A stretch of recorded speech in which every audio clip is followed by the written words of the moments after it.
lequel est né sous le Second Empire, alors que Napoléon III règne depuis 12 ans. Alors, on est parti du vivant de Charlemagne pour nous rendre avec notre Toulouse-Lautrec, nous tous ceux qui ne sommes pas capables de nommer le père de notre arrière-grand-père. Moi, mon arrière-grand-père s'appelait Édouard. C'est un très beau prénom aussi. Alors, on a un portrait de Toulouse-Lautrec, alors qu'il est jeune, il n'a pas encore connu l'accident qui va le priver de la croissance de ses jambes. Maintenant, Guy va nous lire un texte assez long de Charles de Roda. Charles de Roda, c'est un cousin de Toulouse-Lautrec, et quand Charles de Roda parle du père de Toulouse-Lautrec, il se trouve à parler de mon oncle Alphonse. Pourquoi j'insiste sur ce texte-là? C'est que le discours que développe Charles de Roda va à l'encontre des clichés que des films ont véhiculés sur le père de Toulouse-Lautrec. Et en fait, je voudrais que notre perception de ces personnes-là colle aux personnes plutôt qu'aux clichés, et que, d'une certaine manière, on parle de Toulouse-Lautrec entre nous, un peu comme si on parlait de quelqu'un de la famille. Après tout, il y a quelque chose d'un peu utopique qui s'appelle la fraternité humaine, et en parlant de Toulouse-Lautrec, on serait supposé parler d'un de nos frères. Alors, de la même façon que Charles de Roda parle de son oncle Alphonse. Le comte Alphonse de Toulouse-Lautrec, né en 1838, il meurt 12 ans après son fils en 1913. Les anecdotes sur lui abondent. Les récits fabuleux sur le père extravagant de Lautrec sont largement répandus. Aucun des biographes de son fils n'a, semble-t-il, su le faire sortir des clichés qui l'enferment, le simplifient et, pour finir, le dénaturent. On peut effectivement parler à son sujet de clichés, d'images toutes faites. Il y a beau temps que le mythe du témoin objectif a fait long feu. Je suis de parti pris, ou plutôt, et je préfère cette formulation, de sympathie déclarée. On a réduit le comte Alphonse, et c'est un des clichés les plus faux, à un professeur de généalogie raide, engoncé et hautain, dont l'accablant film Moulin Rouge notamment. Ici, je crois, il suffit de renvoyer aux photographies pour voir qu'il ne fut pas en tout cas un professeur orthodoxe. On l'a surtout réduit à un excentrique exacerbé, fantasque au plus haut point et indifférent.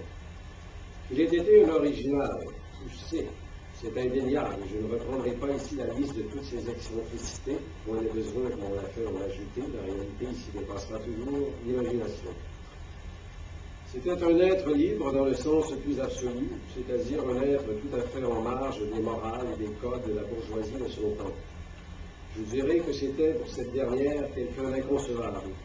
Elle voyait en lui un bouffon, mais le bouffon a un public. Alphonse se souciait du public comme d'une guigne et allait sa fantaisie tout à fait à part lui-même. Rien de concerté chez cet impulsif, chez ce passionné. Mais là où le cliché blesse, je veux dire qu'il fait mal, c'est de voir en lui un indifférent. Alphonse était un homme de cœur trop honnête pour jouer la comédie du mari et du père modèle. Il avait compris très vite et trop tard qu'il n'était pas fait pour cette vie-là, mais le minait aussi la conscience d'avoir entraîné avec lui dans cette impasse son épouse et son fils. Le côté excessif de sa vie débridée prend alors l'allure d'une fuite en avant dans l'extravagance. Il faut peut-être y voir un alibi ou une pudeur, c'est-à-dire la politesse, au sens fort, de celui qui ne veut pas accabler son entourage de l'aveu d'une immense solitude. L'extravagance n'est-elle pas au père ce que l'alcool est au fils, hommes seuls, tous les deux? Les lettres d'Alphonse nous aident à faire bouger ces clichés. Tout d'abord, cette dédicace sur le traité de fauconnerie donné à son jeune fils Henri, 11 ans. Ce petit livre de fauconnerie t'apprendra, à apprécier la vie des champs spacieux, et si tu connais un jour les amertumes de la vie, le cheval en première ligne, puis le chien et le faucon pourront être les compagnons précieux faisant oublier un peu. Écrivant à un ami, M. de la Palouse, juste après la mort d'Henri, qui a le plus souffert du Père et du Fils? D'avoir, lui, ses infirmités, douloureuses disgrâces dont il souffrait d'autant plus qu'il eût aimé la vie élégante et active de tous les sportifs saints, ou de moi, l'auteur de ces tristes jours comptés, escomptés, écourtés. Si lui a le plus pâti de nous deux, car il était humilié dans sa structure non faite pour séduire, ce n'est pas le mot, mais passé inaperçu dans la foule indifférente ou hostile, je n'ai eu, moi, que la torture morale, reproche sans trêve de ne pas m'être abstenu. Elle fut cruelle, la pitié paternelle, allant en croissant, et bien loin de s'émousser malgré l'encens des chants camarades, restés fidèles dans l'épreuve. Dans une lettre à Prince-Auto, peintre ami d'Alphonse et d'Henri, auquel il servit de professeur, avant Bonnat et Cormon, je ne cesse de pleurer mon pauvre et inoffensif Henri, jamais dur pour son père, un agneau du bon Dieu, et si gai malgré ses atroces misères d'enfance.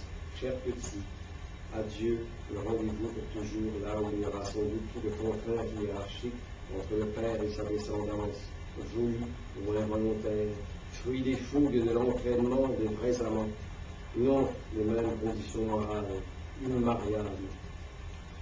Je voudrais simplement dire que ces écrits montrent l'épaisseur du personnage, sa conscience à vif, ses sentiments vrais.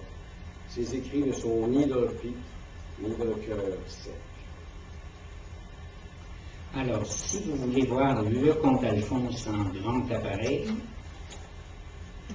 alors, il donne dans quelque chose qui est à la vogue dans son temps, il donne dans ce qu'aujourd'hui on pourrait appeler le gothique. Alors, il est, ce faisant, il est tributaire vraiment de son époque. C'est l'époque où, il n'y a pas si longtemps, Victor Hugo a remis le Moyen-Âge à la mode avec Notre-Dame de Paris. Viollet-le-Duc est en train de remédiévaliser, pour ainsi dire, plusieurs architectures en France. Et ce goût du travestissement fait partie du personnage du comte Alphonse. Tout à l'heure, Charles de Roda nous parlait d'anecdotes nombreuses qui peuvent dépasser l'imagination. Je vous en donne une que j'ai mise sous le titre « L'égalitarisme du comte de Toulouse ». Le comte de Toulouse est dans son landau. Son chauffeur et son cocher est là devant, et il est devant la vitrine, les places Vendôme, devant la vitrine d'un joaillier très connu, Chauvet. Et il voit une jeune dame qui semble agréable et sémillante, en train de leurrer une émeraude hors de prix. Il descend du landau, entraîne la jeune femme dans la boutique, achète l'émeraude et la lui donne.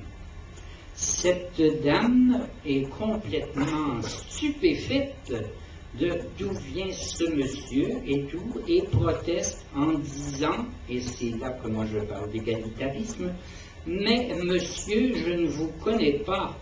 Et le comte de Toulouse